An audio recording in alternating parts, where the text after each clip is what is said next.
1단원에 이어 2단원에서는 양적 관계에 대해 공부하도록 하겠습니다. 양적 관계의 주인공은 몰이에요.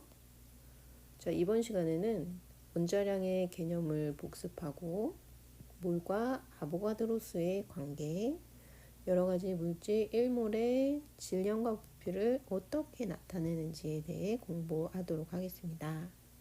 자, 교과서 준비해 주세요. 교과서 25페이지입니다. 자, 원자량이란 질량수 12인 요구를 기준으로 탄소의 원자량을 기준으로 하여 다른 원자의 질량을 상대적으로 나타낸 값입니다. 상대적인 값이기에 단위는 없습니다. 자, 그러면 이렇게 원자량을 굳이 사용하는 이유는 바로 여러분이 잘 아시듯이 실제 질량이 너무 작아요. 원자는. 예를 들어 수소의 실제 질량은 약 1 곱하기 10의 마이너스 24제곱g입니다. 이 실제 질량이 너무 작아서 사용하기가 불편하기에 우리는 원자량을 사용합니다. 양팔저울을 보시면 탄소 원자량 12죠. 탄소 원자 1개와 수소 원자 12개가 질량이 같다면 수소의 원자량은 1, 탄소 원자 4개와 산소 원자 3개가 질량이 같다면 얘는 10이었으므로 산소는 16이 되겠죠. 자, 미니 탐구 한번 풀어봅시다. 자, 얼마죠? 12대 1. 양팔저울에서 했죠. 자, 탄소랑 산소 원자는 12대 16이었고 간단한 정수비는 3대 4가 되겠죠. 자, 그 다음 탄소 원자 1개의 질량을 12로 정하면 수소 원자 1개는 수소 원자 원자량을 묻는 문제랑 똑같네요. 수소 원자는 1, 산소 원자는 16이 되겠습니다. 자, 원자량에서 반드시 기억해야 하는 두 가지입니다. 비교하는 상대적인 값이므로 단위가 없다고 했죠. 자, 기준값은 탄소 질량수 12였는데 탄소 질량수 12일 때 수소가 1이었죠. 근데 만약에 이 값이 변하면 24가 되면 얘도 2로 된다 이야기입니다. 자, 하지만 상대적인 비는 바뀌지 않는다는 거. 12대 1로. 자, 아까 선생님이 원자량을 설명할 때 질량수와 함께 설명을 했거든요. 자, 고등학교 과정에서는 질량수와 원자량의 값은 같다고 생각하고 문제를 푸셔도 되겠습니다. 엄밀히 말하면 틀린 값인데 문제가 없습니다. 근데 여기서 잠깐 주기율표를 보면 황은 32.06으로 소수점 이하의 자리가 있어요. 얘는 원자량을 나타낸 값으로 구리도 이렇게 소수점 이하의 자리가 있죠. 이렇게 소수점 이하의 복잡한 자리가 있는 이유는 뭘까요? 결국에는 동위 원소 때문입니다. 이 아이들의 분포비를 고려했기 때문입니다. 자, 예를 들어 탄소는 질량수가 12인 아이도 있고 13인 아이도 있습니다. 12인 아이는 자연계에서 이만큼 존재하고 13인 아이는 이만큼 존재하거든요. 이 아이들의 존재비를 고려한 값이 평균 원자량 값입니다. 그러니까 실질적으로 원자량은 평균 원자량 값을 이야기합니다. 이렇게 원자 번호가 같고 질량수가 다른 원소를 동위 원소라고 합니다. 자리가 같다는 얘기는 원자 번호가 같다는 얘기죠. 양성자 수가 같다는 것입니다. 질량수가 결국에 다른 이유는 누구의 수 때문이다? 중성자 수 때문이다. 자, 분자량과 화학식량. 말 그대로 분자의 상대적인 질량을 나타낸 값이 분자량입니다. 분자를 구성하는 모든 원자들의 원자량을 합한 값이죠. 자, 물 분자는 얘네는 얼마예요? 원자량 1, 얘는 16. 그래서 물 분자의 분자량은 18이 되겠죠.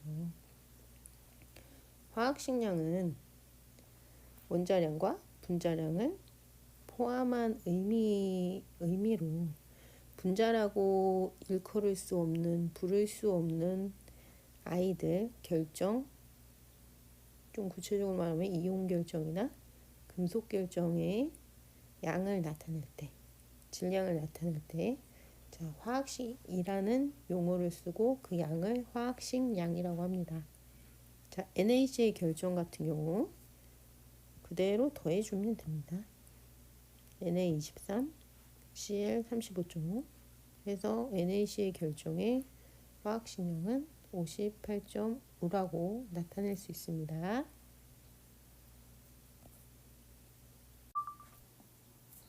자, 몰은 MOL 또는 MOL 이렇게 씁니다. 자, MOL이 몰, 더미를 뜻하는, 묶음을 뜻하는 라틴어에서 유래되었다고 합니다. 자, 여러분 마트에 가면 번들이라는 용어를 많이 쓰죠. 묶음. 자, 일상생활에서 편리함을 위해 여러 가지 묶음 단위를 우리는 사용합니다. 연필 12개. 요새는 많이 안 쓰지만 연필 12개는 한 다스라고 했습니다. 더즌. 자, 달걀 30개는 한 판이라고 합니다. 자, 화학에서도 이러한 편리함을 위해 작은 입자들의 묶음 개념을 만들었는데 그게 바로 몰입니다. 결론적으로 말하면 이 안 보이는 작은 입자들 6.02 곱하기 10의 23승계를 1몰이라고 했습니다. 자, 영상을 보고 다시 돌아오도록 합시다.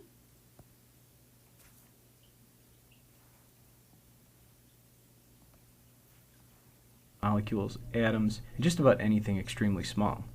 Have you ever wondered how many atoms there are in the universe, or in your body, or even in a grain of sand? Scientists have wanted to answer that question, but how do you count something as small as an atom? Well, in 1811, someone had an idea that if you have equal volumes of gases at the same temperature and pressure, they would contain an equal number of particles. His name was Lorenzo Romano Amadeo Carlo Avogadro. Wonder how long it took him to sign autographs. Unfortunately for Avogadro, most scientists didn't accept the idea of the atom, and there was no way to prove he was right. There was no clear difference between atoms and molecules.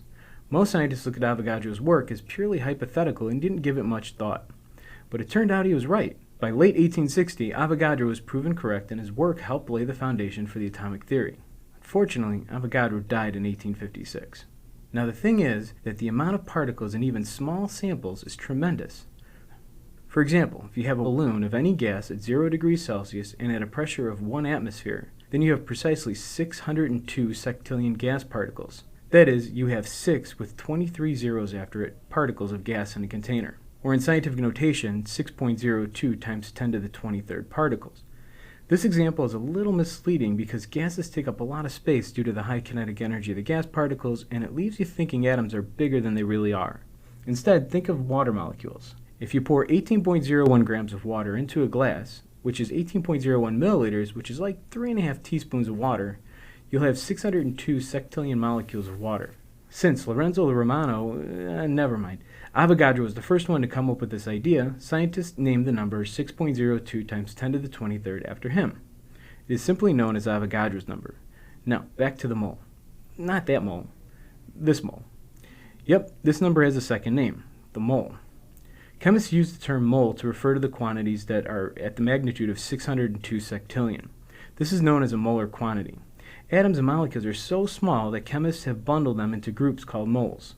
Moles are hard for students to understand because they have a hard time picturing the size of a mole, or a 602 sectillion. It's just too big to wrap our brains around. Remember our 18.01 milliliters of water? Well, that's a mole of water. But how much is that? Exactly what does 602 sectillion look like? Maybe this will help. Exchange the water particles for donuts. If you had a mole of donuts, they would cover the entire Earth to a depth of 8 kilometers, which is about 5 miles. You'd really need a lot of coffee for that. If you had a mole of basketballs, you could create a new planet the size of the Earth.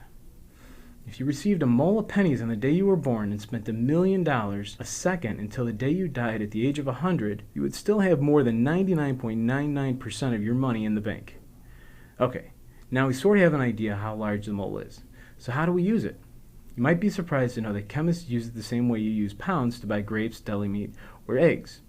When you go to the grocery store, you don't go to the deli counter and ask for 43 slices of salami. You buy your salami by the pound.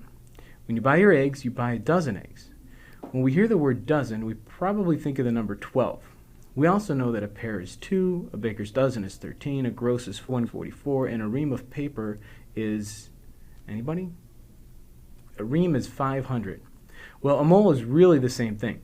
For a chemist, a mole conjures up the number 6.02 times 10 to the 23rd, not a fuzzy little animal.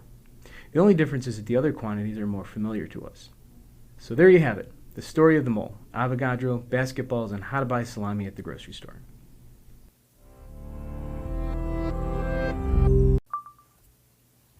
자, 영상 잘 보셨죠?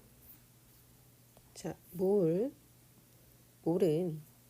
개념적으로 정리를 하면 원자 또는 분자, 이온과 같이 매우 작은 입자수를 나타낼 때 쓰는 묶음 단위입니다. 자, 어느 정도로 작냐? 수소 원자의 반지름은 약 0.025 나노미터입니다. 자, 나노미터는 10의 마이너스 9승미터죠. 자, 입자 1몰에 해당하는 수는 1몰을 몇 개로? 6.02 곱하기 10의 23승 개다 라고 말하고, 자, 아보가드로를 기리기 위해서 아보가드로의 수다 또는 이렇게 NA로 나타냅니다. 자, 흑연 1몰은 탄소 원자가 6.02 곱하기 10의 23승계 있다는 뜻입니다. 자, 아보가드로에 대해서 한번 설명하고 갈까요? 자, 아보가드로는 우리가 잘 알고 있듯이 분자의 개념을 처음으로 제안한 과학자죠. 자, 그 다음 중요한 거 아보가드로의 법칙 아주 중요합니다. 뒤에서 또 한번 설명하도록 하겠습니다. 이 그림의 모습보다 동상의 모습이 더 유하게 나오셨죠? 자, 그냥 상식으로 가볍게 알아두세요. 결론적으로 얘기하면 2018년도 국제 도량형 총회에서 이 하나, 둘, 셋, 넷, 다섯, 여섯, 일곱 가지의 기본 단위가 모두 불변의 속성을 갖게 되었습니다. 다시 말하면 재정의가 되었거든요. 우리나라도 2019년에 적용을 했고, 그래서 정의는 이 정의에 따라야 하며, 근데 사실 문제집이나 학습지는 푸는 데는 우리 지장이 없어서 문제는 그대로 풀면 되겠습니다. 간단히 설명하면 2018년 전까지 몰의 기준을 탄소를 이용해서 이렇게 정의된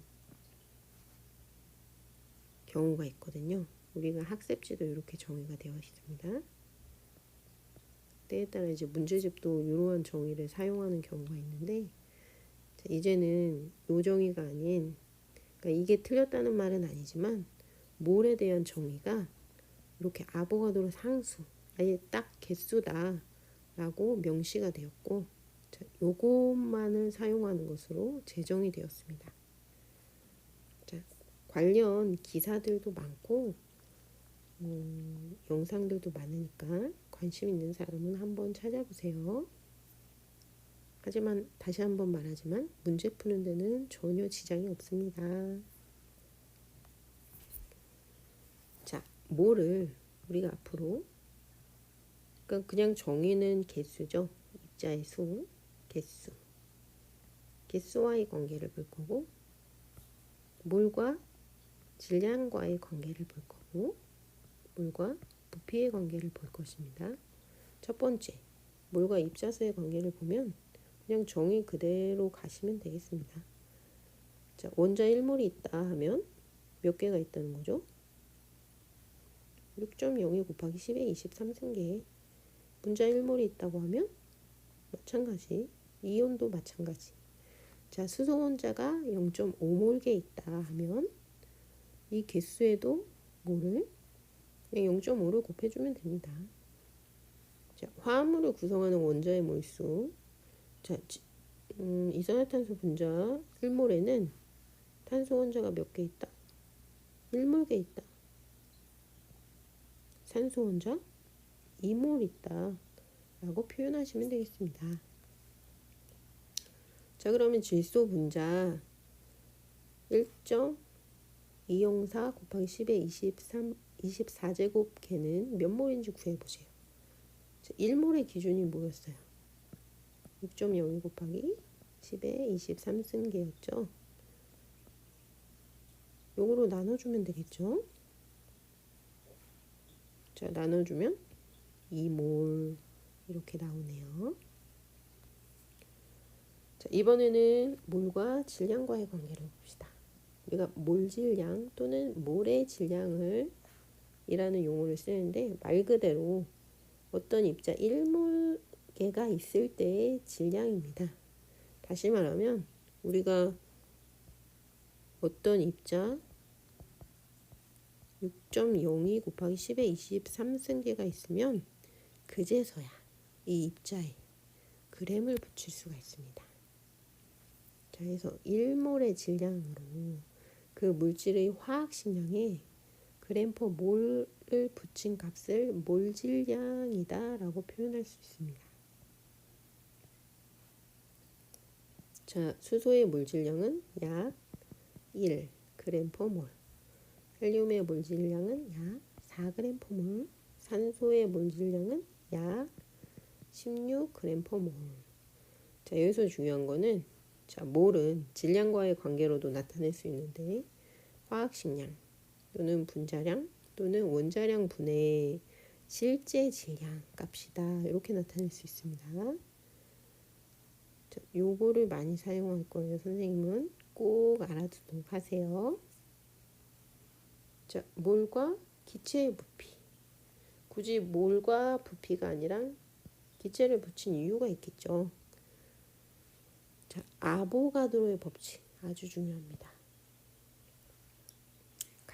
여기 나오는 요소 하나하나들이 다 중요하기 때문에 정확히 개념을 정리하시기 바랍니다.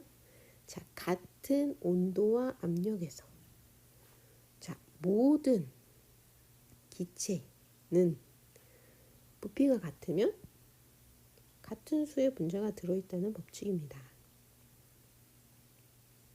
자, 여기 모형을 갖고 한번 볼까요? 설명해 볼까요?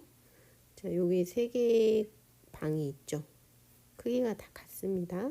크기가 같다는 얘기는, 공간이 같다는 이야기는 부피가 같다는 얘기예요.